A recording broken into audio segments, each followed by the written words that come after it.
Good morning, the world. Je suis Didier Abar et je vous emmène pour une minute de folie. Are you ready? Hi, darling, quelle énergie! But pourquoi crier si fort? What is happening? What is happening, darling? Hey, mais c'est le jour du Saint. Ok, darling, le jour de le Saint, but why only one? Darling, mais parce que non seulement je suis saint de corps, mais aussi saint d'esprit. Et je ne vais pas te parler des saints du corps, mais bien du Saint-Esprit. Je crois que je t'ai perdu. Mais écoute bien l'histoire. Alors tu vois, darling, le saint dont nous allons parler aujourd'hui a une particularité. On ne sait pas grand-chose de lui, même pas son nom. Enfin, je devrais dire d'elle parce que être une femme est la seule information que l'on ait.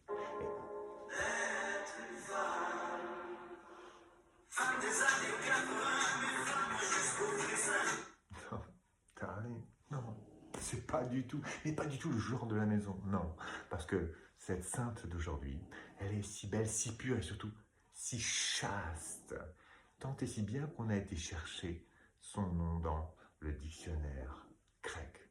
On a pris le mot chaste, Agnios, qui est devenu Agnès. Alors, notre petite Agnès, si chaste et si immaculée comme un petit agneau, tu penses bien. Par contre, concernant sa vie, les éléments divergent. Bon, pour une chasse, divergent, c'est beaucoup.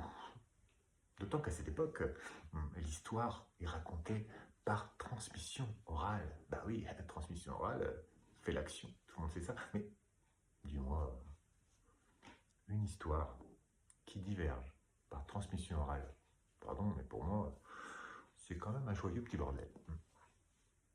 Mais revenons à notre petit mouton blanc, cet agneau, tout jeune, tout frêle, comme notre petite Agnès. Enfin, toute frêle, pas si sûre, parce que vois-tu, à l'aube de ses 13 ans, sa main a été demandée par le fils du préfet de Rome. Bonne aubaine, me diras-tu. Ben, non, elle refuse. Pourquoi? Elle prétexte être promise à beaucoup mieux que cela.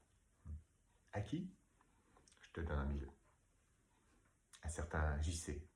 Ah non, non, pas n'importe quel, pas un quelconque Jean-Charles, Jean-Claude ou Jean Beltèche ou Pinette. Non, le vrai JC, Jésus-Christ. Wow, Jesus Christ himself.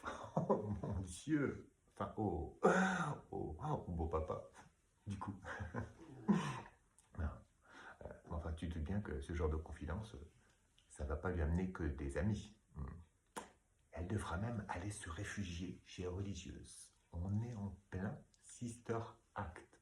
Non mais tu imagines, cette chaste, chassée, puis pourchassée, ne sachant où choir, ni même où se cacher pour mouiller son petit mouchoir. C'est triste. Mais il y a pire. Pire? Ouais. Pourtant elle a eu chaud, vas-tu me dire. Bah justement pas encore, parce qu'on lui a promis le bûcher. Bref, elle va en réchapper et notre malheureux petit mouton finira égorgé le 21 janvier. Hein, le même jour où Louis XVI a perdu la tête. Tu me diras, il n'y a pas grand rapport entre les deux personnages, c'est plutôt très étroit. Ouais. Comme très étroit, ça faisait 16. J'ai pas mieux.